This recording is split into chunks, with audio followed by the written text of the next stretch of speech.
of this piece is a rondo form. Rondos are typically characterized by a main theme, which we'll call A, that repeats several times. These A themes are separated by contrasting themes, which are the rest of the letters B through whatever the composer feels like.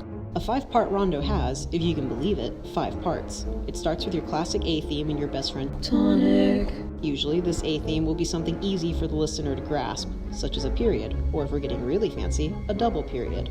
Or a sentence, those are nice too. We call this little buddy our refrain. Next comes B. This little dude is an episode. More than likely, unless the composer is feeling spicy, this will be in the dominant key. Or maybe the median, if we're in minor. Maybe. But let's stick to dominant. Ah, a reunion with the refrain. We love familiarity. But maybe it's a little different. It might have gotten some embellishments while we were away, so we call it A prime now. But it's still in tonic, so we still accept it. After that, a new challenger approaches. Hey C, what key is it in, and what makes it different? Wouldn't you like to know? It's whatever the composer decided to do. C is the cooler episode because it's flexible. Perhaps it's now in minor and sad to contrast the tonic, or if it started in the depression zone, we get a glimmer of hope in a now major key. We really don't know how different it is until we see it because every composer is different. We're cool that way. A is back, and with it, tonic. But perhaps it got even more embellishments because it got greedy, so maybe it's A prime prime. It's trying its best. And then the piece ends. Sweet. So in summary, refrains are pretty much identical. There might be a few little embellishment changes, but overall, there's no real sense of development. Episodes are where all the new material lives. Cool. Moving on. A 7-part rondo has 2 bonus parts. Whoa. So take the 5-part rondo and smash a whole 2 more letters on the end of it, and there you have it. What are those 2 letters? Well, we have options. Firstly, there's abacada. Magic. We get another new episode, and then return of our refrain. Or, we go with abacaba. Nothing new, B comes back again, and then A again. Alright, now that we're done learning about the only form we care about for this video, let's look at the music. Beethoven's String Quartet No. 10, also known as the Harp Quartet, has 4 movements, but I only signed up for the second movement, so we only care about that one today. The second movement is titled Adagio ma non troppo, meaning slow, but not too slow. How specific. The second movement is a rondo form. We know about those. More specifically, it's a 5-part rondo. I'd play audio for you, but the copyright police scare me, and I want my grade, so I'm just going to show you the score and let you use your imagination. It starts with an A theme in A-flat major.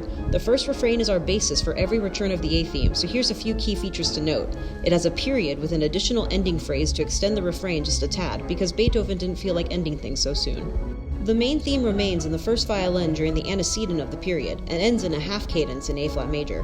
In the consequent, the first violin continues to hold the main theme, while the second violin harmonizes until the period ends on a PAC in A-flat major. The theme remains in the first violin afterwards for the final phrase, and the refrain ends in another PAC in A-flat major. Rest in peace, viola and cello. It's okay, they'll get a turn, but not yet. The A theme is followed by the B theme. I won't be looking too in depth at the contrasting themes, but what is worth noting is that the B theme is not in the dominant, or the median, or any relative key. There are 2 cadences in the B section, a PAC and then a half cadence, both of which are in C-flat major. Beethoven was feeling very spicy. Even more spicy is the fact that the theme begins in minor before the first cadence. Let's go back to talking about not scary things. Hey there, refrain. Welcome back. It's A prime time. The period and phrase come back, but they're a little bit changed now. First thing to note is that the main theme is an octave lower than it used to be, and there are quite a few embellishments added, like this panic on the fingerboard. Also note that the accompaniment now has a really cool triple movement. Nice. Still ends in a good old half cadence. Moving on to the consequent, the main theme and the harmony are now in the second violin and the viola, until the first violin decides to take the wheel again because it can't handle not being in the spotlight. The trend of more embellishments continues, and includes things like extended rhythms in the main theme. It ends with the familiar PAC though, so that's cool. In the following phrase, the biggest change is that in the accompaniment, there's actual movement now instead of just a series of long-held notes. Had to do something to keep them awake. Once more, the phrase ends in a PAC.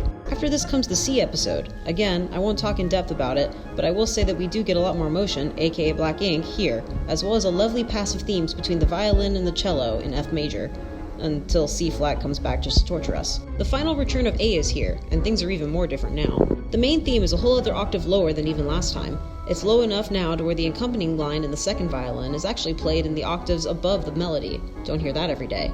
The overall accompaniment is much lighter as well, and the antecedent still ends in half cadence. The consequent got tired of the harmonic accompaniment, so it completely ditched it and just left the spotlight on the first violin, until the second violin hears about this and gets jealous, and steals the limelight. Also noteworthy are the huge octave jumps occurring in both parts. Now things get weird, because we don't get our normal PAC.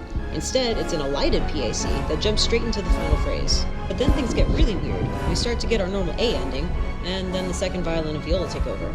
Then we get a big 5/7 half cadence, a huge cliffhanger, only to suddenly be thrown back into the B theme. Wait, what? Is this a 7-part rondo? No, silly, Beethoven is just being a bum. The B theme comes back for about 4 measures, and then we get comfortable in A once more. Now we're ready to finally cadence. Or not. Actually, we're gonna get a lot of AACs first. Yes, there's the PAC. Finally. So in summary, this piece is a 5-part rondo, with the written form being ABACA.